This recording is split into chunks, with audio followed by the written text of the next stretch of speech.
I'm going to call this work session to order on our municipal ordinances in regards to land use and dual licensing for marijuana. We'll start by going around and doing introductions of those that they had tabled. We do have Ms. Gray Jackson and Mr. Trainey and Ms. Dembowski are all three in transit, and I'm expecting them in 5 to 10 minutes. So with that, Ms. Tucker, if you'll begin with introductions. Thank you, Mr. Chair. Julia Tucker, Assembly Council. B. Peterson, Assembly. Jim Steele, Assembly. Bernie Hall. Bill Evans. Jennifer Johnston. Jennifer Johnson, Patrick Flynn. Todd Sherwood, Assistant Municipal Attorney. Bill Palsy, Municipal Attorney. Amanda Moser, Clerk's Office. Thank you. My process for today is we're scheduled for an hour, and I'm hoping to move us through this within an hour. I don't know how much audience participation there will be, if any, but what it is going to give all of you an opportunity to hear are the amendments that are proposed for our special meeting on February 4th, next Thursday, starting at 6 o'clock in the chambers. And at that point in time, we'll begin to take official action. It is my understanding that Mr. Trainey's plan for that evening is public testimony on all of this. I don't know that he's really planning action. One of these items, the dual licensing, we cannot take action on that evening anyway due to the fact that of a 2-week notice, we introduced this at the last meeting. We will be able to take public testimony, but I think his intention is to hold it for action. Mr. Chair, it is timely. Your public notice is required to be 7 days. Okay. It was introduced as long as you took action after February 3rd or after your time. Very good. Okay, sounds good. What I'm going to do today is I'm going to begin to my left, and we've got some assembly members that have some additional questions. But what I want to do is go through and take amendments so we're able to get them introduced so each of us knows what those amendments are. So Patrick can fly down there. Those amendments are. And so I'm just going to move from left to right, addressing the amendments. And then when we finish up with that, pending the time that we've got, then we'll move into just questions and answers from assembly members. So with that, Mr. Peterson, I'm going to begin with you. Do you have any amendments that you're submitting today? Well, thank you, Mr. Chair, and yes, I do. And my amendment is going to be on page 40 of the 2016-16 bill. It's going to be beginning on line 26. And this deals with inspections of licensed premises. And what this amendment is, it just says that inspections under this section shall not be conducted by a uniformed or sworn officer of the Anchorage Police Department. All inspectors will provide the municipality of Anchorage photo identification. The purpose of this is just that I think the type of person we need to do these inspections is an administrative type person, and similar to an inspection of a restaurant. And so, and I don't believe it's a good use of our uniformed officers' time to have them doing routine inspections. And so that's why I have Julia draw this amendment. Okay. So you will have that in draft form for us. It's in the text. It's in the text. One on the file.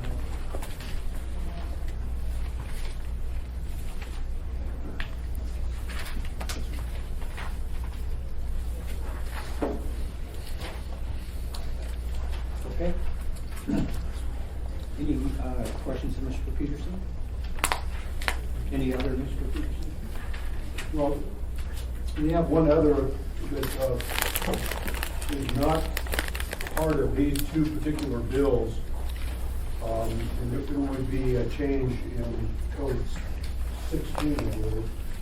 And we may have to change that anyway, depending on what happens with an amendment that Mr. Flynn is going to do. So, I'll speak to that with you. Yes, and Mr. Flynn is ready to address that. right. So, other than that, that's it for me today. Okay, thank you. Mr. Steele? I'm interested in the 5 we had. I do not have a separate meeting. No individual. Okay. Mr. Bowski, I'm going to give you a moment to compose yourself after rushing in from that meeting. No, I took Officer LeBlanc's suggestion to heart and I didn't rush. Okay, good. That would be good. What I'm doing, Amy, is we are, I'm going around the table, but I'll drop back and pick you up. I'm giving everybody a chance to address their individual amendments that they want to make, and our chance to ask them about those. And when we get done doing that, then we'll move into Q&A, because you shared with me that you got some questions that you would like to ask. So we'll address the amendments and then we'll come back.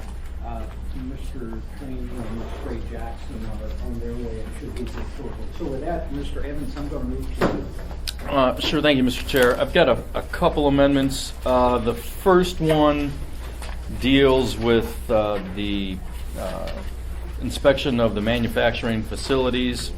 It's on page 5 of the Title 21 Land Use Ordinance.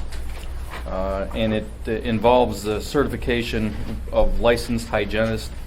The change I'm suggesting takes off licensed from industrial hygienists. There's problems with finding people that are technically licensed in that area, and also adds professional engineer, who I understand that the building department and the fire department have signed off on and said that that is an acceptable inclusion.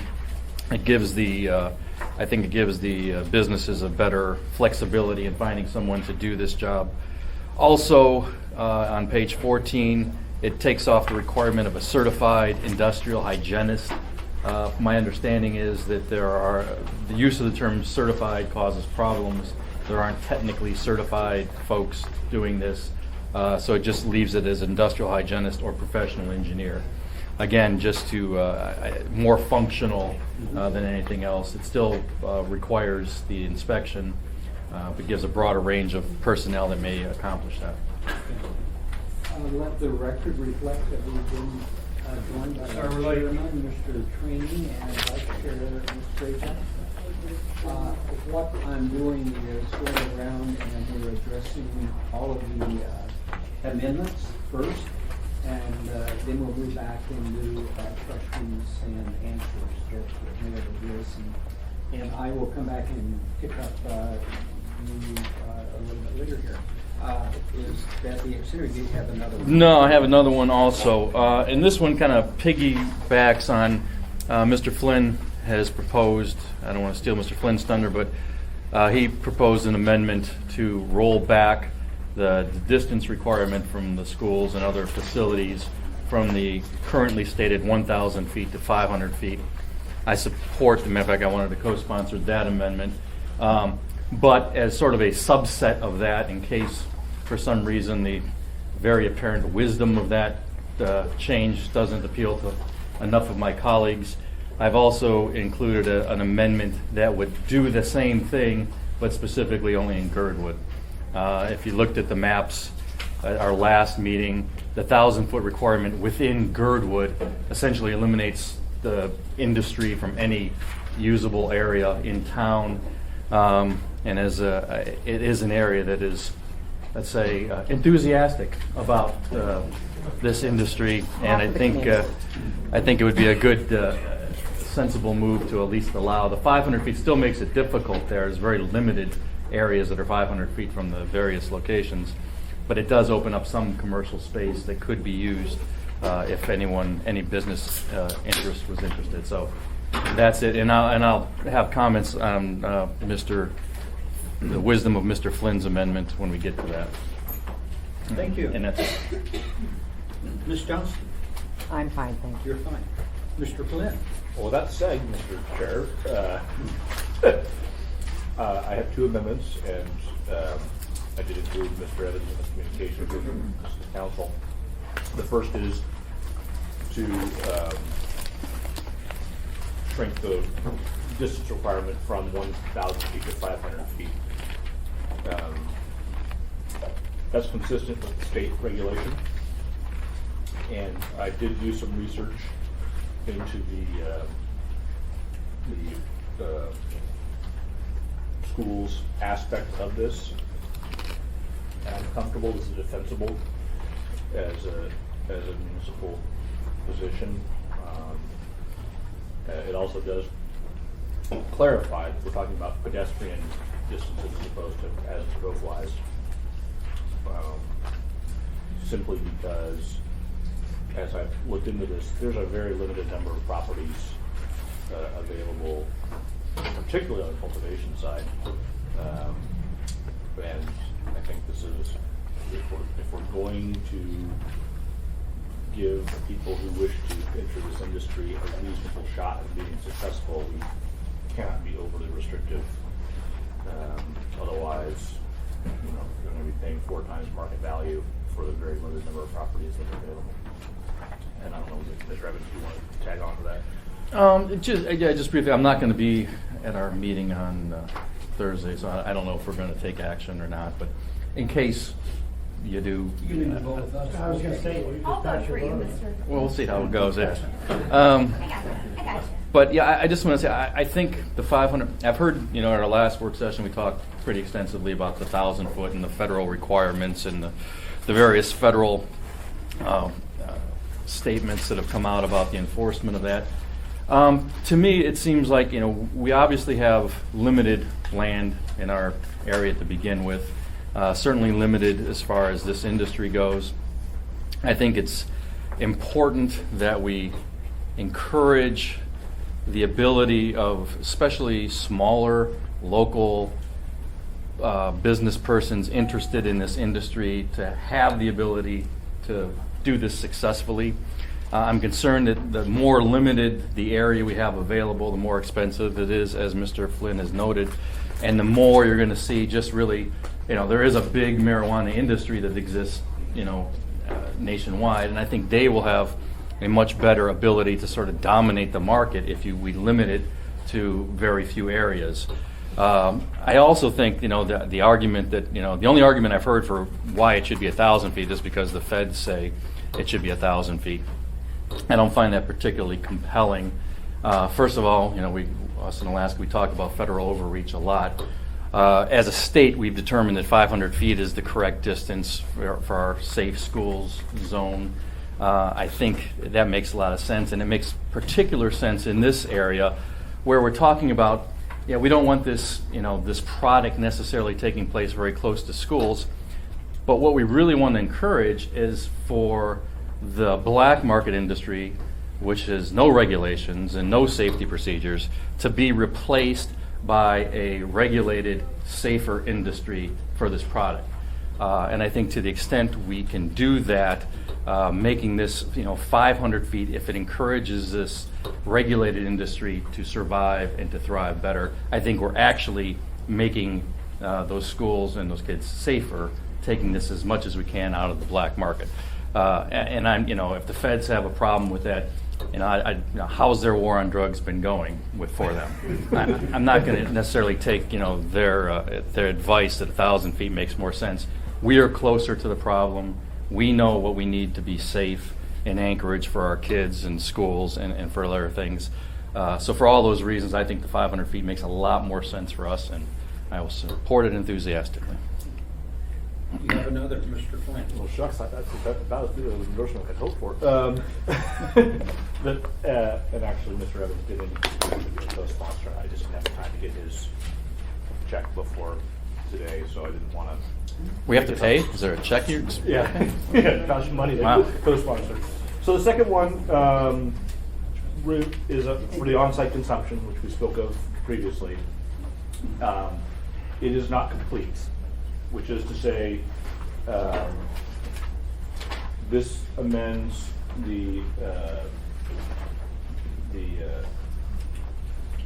which one is it? The permit, 2016-16, and allows for on-site consumption. It's not complete because under Title 16, there's still the prohibition on smoking within that business. And so, in communication with Ms. Tucker, and Ms. Tucker may wish to expand on this, this is going to require a subsequent ordinance, presuming it's approved, to allow for on-site consumption via smoking. So it would allow for on-site consumption for edibles and things of that nature, but it doesn't address the smoking issue yet, and therefore, but it does, however, say that if you're going to be smoking, it requires separate ventilation. The idea being that people who are working shouldn't be subjected to the consumption any more than we don't want people who work in restaurants and bars to be subjected to that. So it's going to require a follow-on ordinance, presuming the body agrees this is a reasonable approach. And then as I work on that, I'll ask the body to consider whether or not we want to make a similar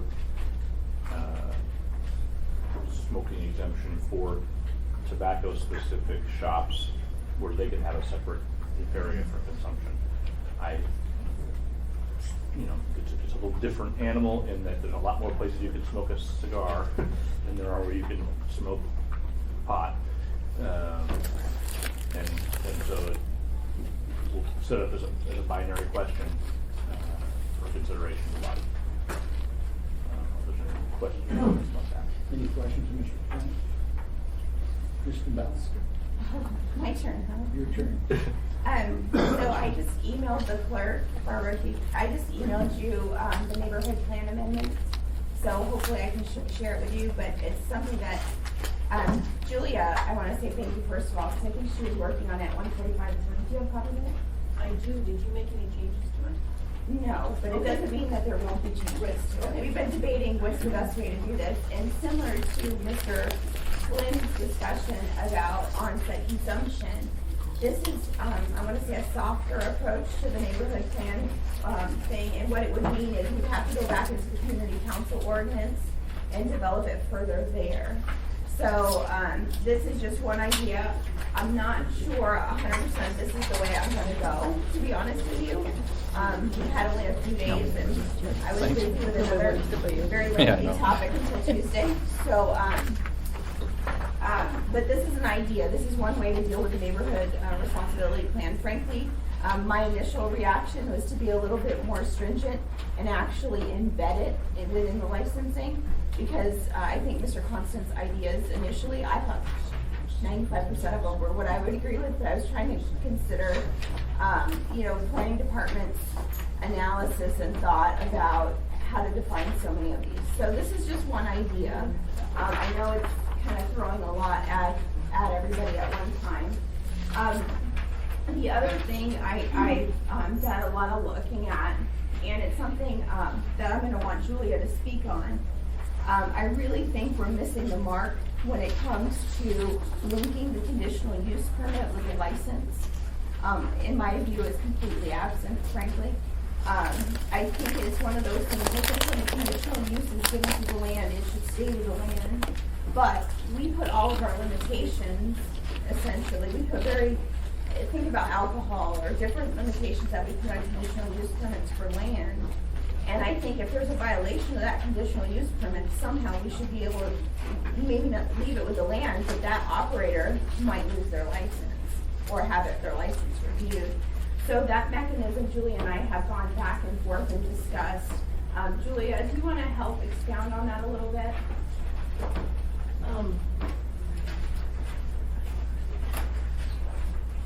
So in addition to the neighborhood responsibility plan, which is the second thing, and that is that particularly if the assembly goes the direction of having on-site consumption, the state regulations provide that as a special approval by the state. And so it seems to me that they are going to be looking at that on a case-by-case basis, as would the assembly.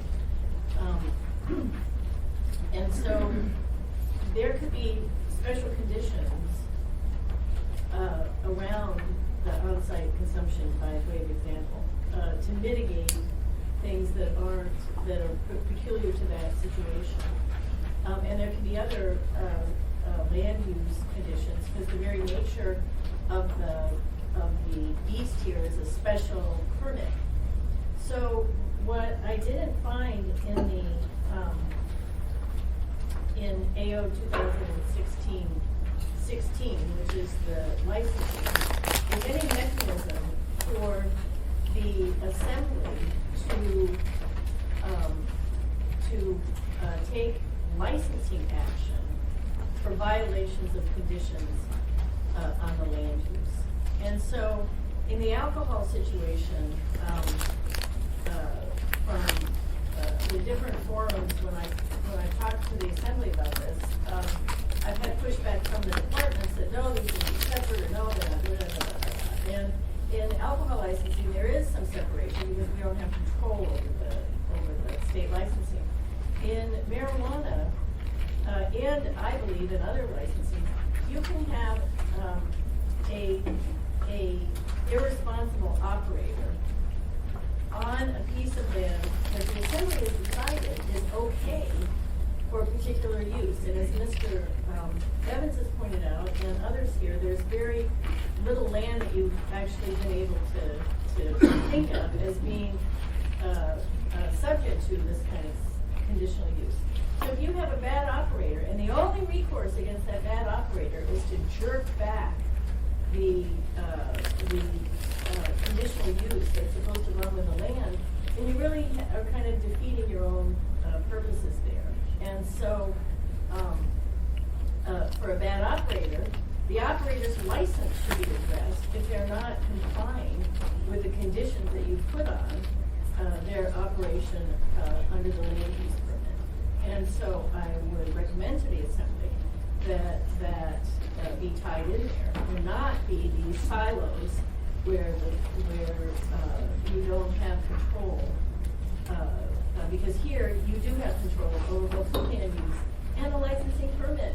And so it's much easier conceptually, I think, for the assembly to understand that a land use permit is supposed to stay with the land. And so if a bad operator is there, you take away their license, or you review their license, or you suspend their license, but you work on their license, and you leave the use on the property, because another good operator can come in and use that piece of property, and you don't have to go through the effect of recreating a conditional use there. So it's better match, in my legal opinion, to what you would want to do, and that's what Mr. Hoffman. So we can, yeah, and that's the reason I really wanted Julia to address this, because she is not going to be here on Thursday. So we've had extensive discussions of this, and I know there's different opinions that are coming from the planning department and the administration. But to me, these are both running at the same time. We're having the hearings at the same time. We may put conditions on the conditional use permit, but if it's never linked to the license, why? You might have a landowner who we find that's an appropriate property, but why pull the conditional use permit if it's the operator who's really the problem? And it's not meaning you're actually going to pull it, but it gives you a mechanism to review it. Sorry. Ms. Johnson? I'm just trying to digest this, but one question I have, one concern that Mr. Hall and I've had all along is not to get into the situation with the permit that we have with the alcohol licensing, or the licensing, where the license adds value or becomes, so then you get into this position of taking. And so I don't know how I feel, because I'm just but that's the question. When you have, so now you're kind of saying on the land use that the land use, the conditional use has a value that can go to another operator. And I'm not sure if it's, I think the idea is a divorce those two. no, but I'm just saying that, you know, so you've got a facility and you've got a conditional use to how you can operate. And whoever owns that property has that value, and then the licensee has the value of the license, correct? Well, that's zoning. I mean, that's what Yeah. we already have. No, I'm just sort of, My point is just simply, if you have a licensee on a property, they are supposed to operate within the conditional use permit, Mhm. right? right. So to me, it makes sense that you have a mechanism within licensing. I think the simplest, easiest, cleanest way to deal with violations of the conditional use permit, rather than, because it may be fine for that property. We're not saying that you can't ever have that, but what we are saying is if you have, in a licensee, if they're violating the conditional use permit, that should be something considered in their license. Okay, so, I mean, yeah. I guess that's the simplest way I can put it. And that, so in some respects then, and just for my clarification, in some respects then, we're coming up, because we're in a different situation than we are with a liquor license, we're coming up with the same situation for this that we currently have with a liquor license, except we have the. I don't know that I'm understanding you, but. Oh, no, I mean, we can control the protest, license yeah, here. yeah. Whereas there, the only recourse we have is to revoke the conditional Right. use because the ABC board. Right. So Here I- it's totally different. yeah. Now I'm saying, Okay, now. we have the same effect as the ABC board in that we control the municipal license. Yeah. Therefore, rather than just going a straight protest to the CUP, it makes sense that we Mm-hmm. look at the conditional use and say, is this licensee when they come up for renewal or anything, but, consistent with their conditional use permit. That's kind of where I was going. Okay. It's a complicated one though, because we've gone round and round. There's multiple areas in this, and Julia's not going to be here this next week. So this is one, Mr. Falsey. I'm gonna need an attorney from the Department of Law to sit down with me maybe on Monday and just kind of go through this and draft an option for this. Mr. Steele? Yeah, we've had limited success, or we've had some success in dealing with conditions on alcohol licenses. And the use still remains. We've just said that because of certain unique requirements or whatever on this particular, we need some additional. And it seems to me at the time that we give those licenses, or we issue those licenses, is the time to think about that. And if they violate it, then they lose the license. I mean, it doesn't have anything to do with the land per se. It has to do with the license. Right, and that's what I'm saying is right now, if you read Mr. Steele, I think Julia will help you. Yeah, if the assembly wants to look at page 47 of the 2016, the licensing ordinance, a couple of things that Ms. Dombrowski and I noticed was in the sections on suspension or revocation of the license of certain civil fines, the first thing is that in 1080-810A, it says if the municipal clerk will suspend or revoke the license if any licensee is convicted of violating any provision of law listed in section 1080-010D2. I couldn't find that section, so I'm not sure that I don't know where that is. So, but that's it, and so it may be just something I overlooked in finding it, but. That should be on page 5. Line 31.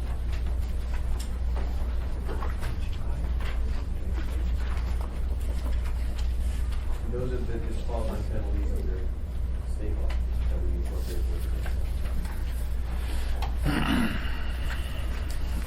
And so it seemed to me that parallel to that section, and thank you, Mr. Holden, it helps.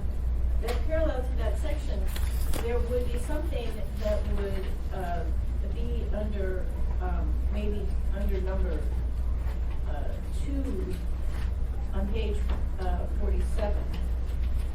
Because you have, is following any practice or procedure that is contrary to the best interest of the public.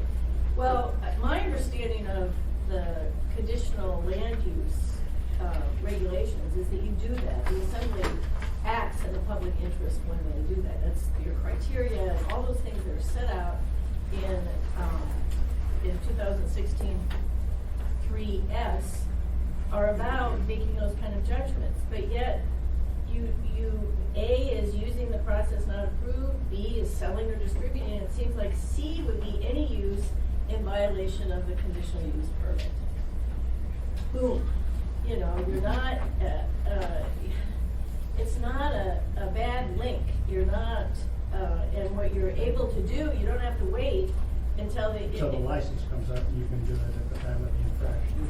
Right, right. And then that integrates these two, because part of the problem that you have in alcohol licensing is that the conditional use that the assembly controls, Goes with the state license. it's linked to a state license, so you can't, you don't have a municipal license that you're gonna be reviewing. And so you have to feed in to the state system, but here you have, the assembly and the city has control of the city licensing. That's the advantage of dual, one of the big advantages of dual licensing is that you can link those two things. And then in response to what I understand to be Assemblymember Johnson's concern, I don't think that link is going to disturb Yeah, I'm the feeling good about it. it doesn't add A value. it doesn't add a value, and it doesn't contradict what the assembly has decided that they don't want to do, which is do limited ones. But it does protect the use and saves the assembly a bunch of time and actually having its only remedy, if you don't do this, in my view, the only remedy for conditional use permit is to go and attack the conditional use permit. That may not be the source of your issue. It may be the operation under that conditional use permit. Mr. Falls. Mr. Chair, I think from our point of view, this conversation is very well taken, and certainly our intent creates exactly this arrangement that we could take an action on the license if the applicant was not conforming to a condition on the land use permit. And the way we have attempted to wire that is in this section, 1080-810B. Here we're saying the assembly. 46. I think I may have different pages than. Which one that was distributed? I'm on either 46 or 47. I think I'm on 46. 46.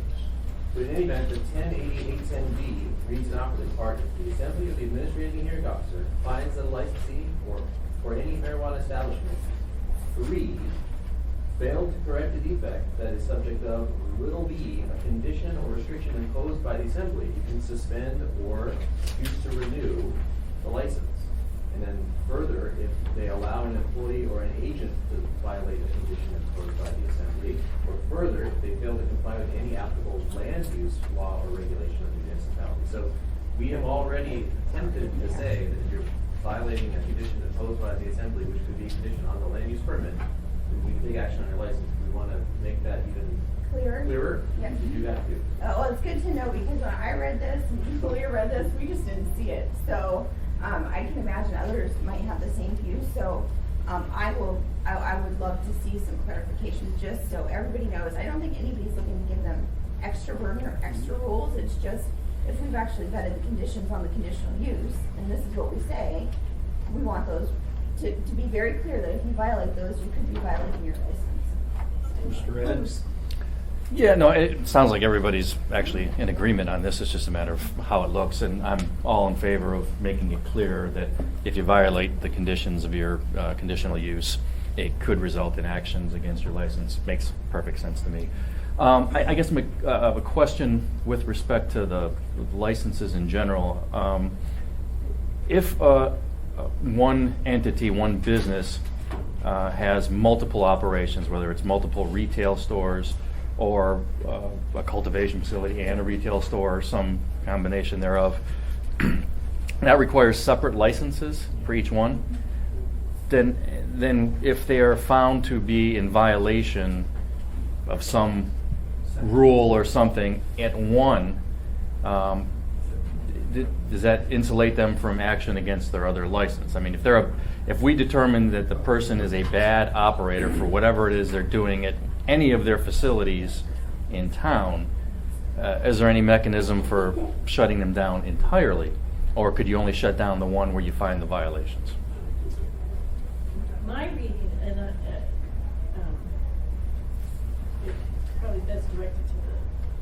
attorney, but my reading of this was that the way that the suspension and the revocation is set up, now that you would go against the license of that particular operator. The question would come up, of that particular operator on that license. The question that would come up is, there are amendments that allows a co-location. And so, you know, it would seem that depending on what happened there, that could involve both licenses.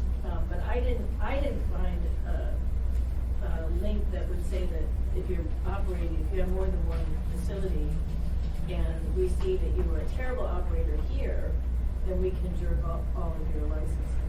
And then just to go back on just what Mr. Posey said, what I found missing, just because I'm not going to be here for that session, what I found missing in this litany was that the number 6, number 5 failed to comply with any applicable land use, public health, or tax law or regulation. Well, that's if you know, a condition on there, a special condition that you do on their land use permit isn't a law or regulation under that one. And my concern was that the other one where it says about any condition, that since this is in licensing, that would be a licensing condition, which you're also allowed to do. But it really, if I was representing somebody, you know, defending an action, I would make holes in her. So I just wanted to let you know that it wasn't. Yeah, and I think we're on board with making it clear, so we'll take care of that. Mr. Flynn. I just, if I could for a second, Mr. Chairman? I just want, Bill, is there any, My concern would be that this provision allows you to take action on any particular license for any of the disqualifying reasons in the So I think it would be within the discretion of the assembly or the administrative hearing officer just to suspend any license if the licensee has engaged in any of these bad acts. So if you were doing something terrible at your marijuana retail store, they could also take action at your cultivation facility. or if I have 3 stores and I'm selling illegally or something, I could take action against all 3 stores, not necessarily the one store. It's not addressed explicitly, but I think this creates the discretion to go either way, and I think that's probably the best way to write it, because I'm not sure you would want to necessarily hardwire a rule that says one Yeah, action you wouldn't. necessarily blows out every license that you've got, especially since we have the ability to take action on a license where a particular employee of a licensee is causing the problem. Understood, thank you. Yeah. Mr. Flynn. Yeah, I'll tell you on that. I mean, we're going to have a public hearing on a couple of brown jug licenses next month, and brown jug is generally considered to be a very good operator in Anchorage. There are issues in the Mountain View neighborhood that the neighborhood wants to see addressed. I frankly don't foresee those licenses being pulled, but if they were, I would think that we would want to link that to every other license that they hold within the municipality.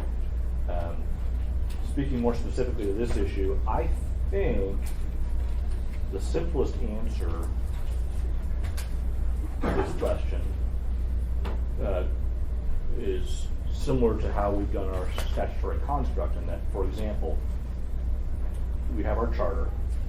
The charter is mirrored within the code, and then we expand on it within the code. There's no reason you couldn't have a conditional use permit, and then in the licensing process, you mirror the conditional use requirements, and then whatever else you need to add on to that. And I don't know how you write that in the code, but I think that's the simplest way to give you that linkage back that you're trying to get to, Ms. Nabowski. I honestly think Julia's just adding one line, any use in violation of the conditional use permit, just as one extra line bullet. I think that would, That's fine. everybody would know what that meant. Yeah. So I think it would be pretty simple, but it was a topic that I really wanted to have everybody have the opportunity to talk to Julia about, because I can try to explain it all day long, but she's so much better at land use code than I am. So, I know she won't be here, so I wanted everybody to have the chance to have the conversation. So again, I was apologizing profusely last month to Ernie for not having my hands actually drafted, but. You're not there Thursday either, right? Okay. Okay. Can I go on with the rest of my? I've actually. That's all I got. Yeah, I just want to make sure that, that one, we can look at it any time, not just when a license comes up. And that the two options are not revoke the license or, but we could add two, we could restrict it or place certain requirements on it to help improve the bad behavior, whatever it is. And but it's, you know, it's too much. It may, if something is done wrong at one establishment, it may raise a red flag to go look at some other ones, but they're separate entities from that concern. They're just something. On this topic, Mr. Peterson? Thank you, Mr. Chairman. So, say if there was a bad employee, and this person was let go by the establishment he was working for, and he went to apply for a job in a different establishment owned by a different person, then, you know, are we gonna keep track of these employees and track their employment history? How would we notify the other operators that there's Oh, there'll be a list. Well, actually, that's handled actually in state code or state regulation. It's a marijuana handler's certificate or whatever it is. And so if they have a violation, that should track with them. pull their handlers. Tamper. Okay, we'll pass back. We've got about 17 minutes. Mr. Dawson. So the first thing, again, I am working on the neighborhood plan. It's maybe not completely done yet, but you guys got the gist of what I was going for. The second was this issue of trying to ensure that a violation of the conditional use permit, everybody recognizes that that could affect someone's license. And then the other one, I only wrote half my thought. And while you were thinking on that, what's important here, and the reason we wanted to do this is we've got close to a week now to review all of these amendments, Mr. Dawson. So as soon as you get these in the draft and get them out to the body, the better. But that's the whole point is, you know, we'll know going in to next Thursday. I apologize profusely, and No up need. until the meeting on Tuesday, I was working on AK Alchemist, so I am very sorry. We're going to give you a get out of jail free card. Just be careful what you use. Yeah, well, this is it, so, this is it. Okay, so, again, there's another issue that, I had the luxury, and I just want to thank the people at Potluck for yesterday letting me tour their facility. So I think I might be bragging here. I'm the only one that's actually toured the two smoking establishments in town. One's for tobacco and now one, obviously for marijuana. But one of the issues that came up was the fact that if we do allow co-location with retail, which you may be surprised, I think is a good idea. In general, I think you need to give people, if they have a place to buy it, there should be a place for them to consume. But if you're going to allow it, there may be lands that we find are suitable for conditional, you know, that they can have the establishments as a smoking club, but now maybe they're within that, whatever footage that is, 500 or 1,000 feet, maybe in their case, I know in Sunshine Mall, a church has moved in. So it's just something for people to think about, that there may be an opportunity to create some sort of variance where if it's publicly noticed, the public weighs in, and that an actual establishment has no objection. But I think you can't just stop at that establishment. I think there is a public interest too, because it might be people attending, it might be neighbors. So it's just something to think about. There may be a need, considering the availability of parcels. There may be a need if somebody has a smoking club, maybe they can't have a retail. But if we create this other mechanism for potential variance to that, I don't know. But that, again, would create a complication probably within federal law, I don't know. But it's just something Patrick's thinking, so I wanted to put it out there. Yeah, well, the only federal issue relates to schools. So everything else we So control. a church or whatever. And you can, and people have, pursued variances based on distance from a church, from a park, etc. It's more expensive and more time consuming, but it's doable, and that's the sort of thing where a club would have to decide if they want to go through that time and effort and cost versus finding a less challenging location. I don't have the right answer, but that would be the scenario moving forward based on what we have so far. Well, and just on the retail commingling, I would say too, another factor that if you are going to allow retail in, and consumption on site, I think one of your biggest issues, that we discussed yesterday was security.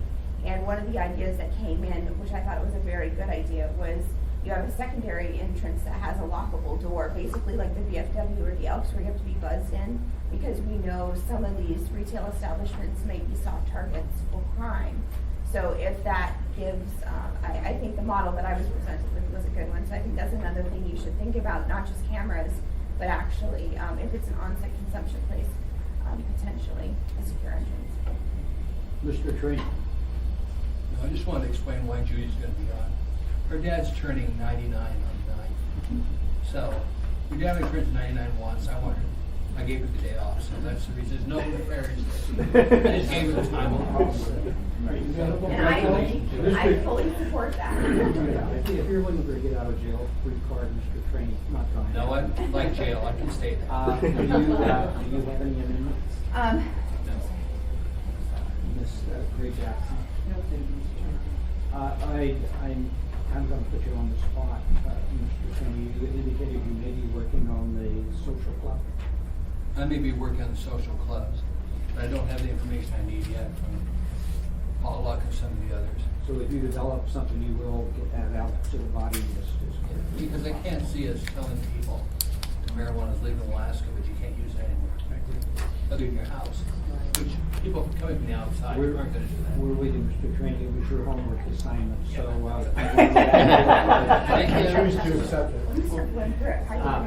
I'm looking though at also dealing with things like Brother Francis Shelter and rescue missions, some of those. For a while, they had that listed in here. Is the area you do not have a license by, so I'm gonna try and bring that back in. Okay. Ms. Tucker?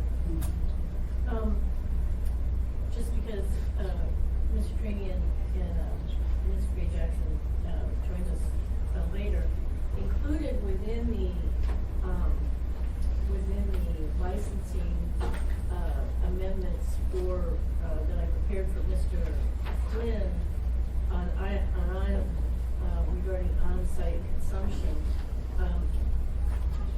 One of the things in the code, in the Anchorage licensing code that is not in the state code is the provision in here that had that took out the ability for the clubs, and so I think that it may be helpful to your effort, Mr. Trainee, to sort of piggyback on that also. We'll talk about you. Anything else, Mr. Nelson? Oh, can I go through my list now? We've got all of the amendments. We're good. He promised me we could go. Mr. Peterson? I just was going to throw out one more topic, and I have not prepared this amendment yet. I probably am going to have to talk to the legal department about this after the meeting today. But I keep getting contact. Got an email right before I came over here today. People want to know how they can go legitimate. They want to be legal business people, but they would like to be able to grow in their residence where they have been growing for decades. And Can help you there, Mr. Pierce. it's, I don't know what kind of specific conditional use permit we could create, but You should review the city of Kenai's ordinance that they passed on the 20th, I believe, of January. They specifically set up a home grow framework, limited the amount of floor space you can use, and so on and so forth. They actually looked into that. And I'm sure that Madam Clerk? Mr. Sherwood's already looking it up right now. And what I'm thinking is setting up a window where they would be able to do this over a year's time during the first initial year of legalization, something like that. And then once that window closes, then that opportunity goes away. That's just something I'm thinking about. Thank you. Mr. Chair, the clerk's office would be willing to offer to, if we could, number the amendments that you presented today, and we could post them under items of interest on the Assembly website with the other marijuana ordinances. And then as additional amendments come in, we could distribute the packet to the members, a packet to members, as well as add the additional amendments that come in. If That would be greatly appreciated. Thank you. Ms. Dombrowski. Okay, Mr. Faulty, I have some notes. Are you ready? Ready. Page 6. What? I'm on AO 2016-16.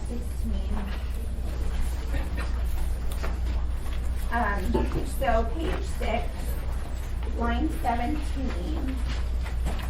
It says a marijuana establishment must have a right to possession of its licensed premises at all times and may not lease its licensed premises to another person for any reason. Are we talking about smoking clubs too when we're discussing marijuana establishments in general? No. Okay, then I don't even have to go any further. Thank you. Okay, that's fine. Page 7, line 5. I think there's I think the wrong word was used. I think the word was used proscribed, and I think he meant prescribed. They kind of have opposite meanings. Where is that? Page 7, line 5. Yeah, line 5. It says submitted on a form proscribed by the clerk, which means forbidden. I think they meant the opposite. And then I did notice, in the same page, section C, throughout the rest of this, I think this is just a stylistic thing.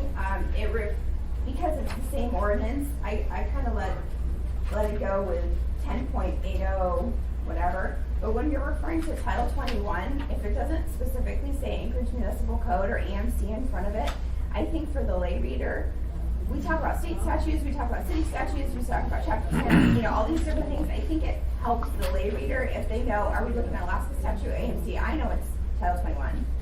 But I think just stylistically throughout the document, if you refer to anything other than 10, which is this particular section, I think if you're referring to Title 21, it should say AMC. That's just my preference, just because I'm trying to think of the average person who looks up municipal code and then calls me with 50 questions because they can't find it already, and I don't. So, my next item is references to application fees on page 7. So, let's see. So, we're down in section D and then section E, where it's talking about application fees for income. We're not charging anybody an additional municipal fee, right? The fee is 0, right? But the city's required to send half the license fee. Right, and then it talks about throughout, and I guess you're just leaving the language in there, like just for placeholder in case that changes. That's right. So we borrowed this whole framework from the state regulations and then ended up moving it all out. So we have zero application fee, but it would be there if and when the state legislature after the year window changes the rules so we don't get any money from the state. Okay, that's what I figured. That's kind of what you probably did. My other question, and I don't know where I put it in here. I'm sure it's in my copious amount of notes, but there's for denied applications, like if somebody applies for a renewal and then or a transfer of license or something, there is a fee associated with that? Yes or no? No, I think that also piggybacks off of the state application I didn't get as far as actually reading the fees yet. Okay, so then that'll take care of my next one. Okay. So there's no fee for removal? Well, I'm personally, I thought, The state would have to. There's a cost. right. I'm lukewarm on that one because I would think it's, We continue to get half the state's fees, so there is a fee at the state level Okay. and that constitutes. Okay. okay, that makes sense. Okay, there's another one under ID requirements. Now this is just, it's page 18, line 24. And this to me, I kind of assume I know why you did it this way. But we say basically any U.S. state or territory of the United States will take your driver's license, or if you're from Canada. So I know Canada's our neighbor. Just to clarify, 1080-350B2, some of the line numbers aren't the same on documents that I've been looking at. Okay, well, I'm specifically referring to the acceptable forms of identification. So to me, I would think, I worked in the tourism industry as a teenager, and I know we have a lot of clients from Japan and Russia. So if you're gonna take a Canadian driver's license, I think if it's not in the US, or if it's not a US territory, it would make more sense to take like a federally recognized passport versus a Canadian driver's license, not a Japanese driver's license. Is there any reason, can you give me background on that? Yes, this is a verbatim copy from the state regulations. It's not a limitation, it's a per se that we will exempt it. So a valid form of identification includes, it's not limited to, is the implication. So we can certainly say includes, but it's not limited to. On the other hand, how many Alaska retail associates are going to be able to read a Japanese passport? Or driver's license. I'm just saying, to me, it was kind of funny that Canadian driver's license was pulled out, but not Russian or these other ones. Or, hey, look, an English, a driver's license from England or Ireland, or, to me. But it said passports are legit. They couldn't get you with that one. So. We'll take that up with Bruce later. Like, what's that? That's fine. I was gonna say, that's fine. I know you guys want to get done. Thank you. Mr. Train. Mr. Falsey, do we need to specify this? Because the Americans Real Identity Act is causing them not to use their, for Washington, Oregon, a few other states out there in Illinois. Do we need to modify this? Or just, we're fine with this? I think we're fine with this. This is identification for our own internal purposes. My understanding is the Real ID Act is causing problems with federal identification, federal regulations. Just wanted to make sure. Okay, good job, ladies and gentlemen. Mr. Evans? Yeah, Mr. Chair, if, I'm just curious, I don't want to put you on the spot. Is it your intention, as I know at least two of us won't be there Thursday? It's not my intention to take action on this till we have a full body there. Okay. I'm not gonna let anybody escape. Okay, fair enough. Okay? Yeah. Who's not gonna? He's not. And she's not. South Anchorage will not be represented, And unfortunately. Girdwood needs to have representation on this side. That's me. Okay, Mr. Paulson. Mr. Chair, I wanted to flag for the Assembly that since we last met, the Department of Law has finalized and the Lieutenant Governor has signed the state regulations. Between the draft of the state regulations we used to build this ordinance and the one that was adopted by the Lieutenant Governor, there were a number of stylistic changes and a few substantive changes at the state level that didn't affect our draft. But we are going to go through and clean it up so that we're still matching. So I suspect that we'll have an S version that may incorporate some of the amendments that we've discussed here, which seem to be wholly uncontroversial, but we will coordinate with anyone moving an amendment so that we can get you the right page numbers and line numbers if we invite you to coordinate. If you're gonna make another draft, get it to us beforehand, so that we don't get Right. up on the field. Doesn't matter. Yeah. Yes, you may. I'm sorry. It's not important, so you can. I just had I have a whole list of questions, but I don't mind getting with you on that too. But on page 24, we're talking a lot about what happens when there's reporting issues, specifically with safety or tests that come back bad. And it struck me, it may not be something that actually has to be in law, but what happens when tested samples that exceed allowable levels reported to the clerk within 72 hours? It seems like this is a great setup for, okay, then what? So who's notified? I mean, does the clerk have a requirement? I'm sure the assembly will find out somehow, but what is that mechanism and what happens next? I think what we're anticipating is that once the clerk's office is notified, they act as a clearinghouse and send it all out to the parts of the administration, or parts of the municipality which are going to be interested, and that will trigger the enforcement obligations that are in Article 809. So that could be a notice of violation that could go to the administrative hearing officer and start a whole process. And in the meantime, the Department of Health and Human Services would have its usual health and safety enforcement regime fired up. Ladies and gentlemen, like staff, I'm sorry we don't have time for public comment on this, but heads up, the clerk's office is going to keep this updated on our website. Follow it What do you as think it as far develops. as, You've heard the Mark major Schmidt? amendment. Yeah, I heard There will be, a bunch of stuff. follow-up Since on it's other tough, it things. seems like it's all. Stay posted, and I'm sure Chris we'll is see thinking most of of you endorsing Thursday Middleton. evening at 6 o'clock. Wow. Thank you. Which wouldn't be the worst thing.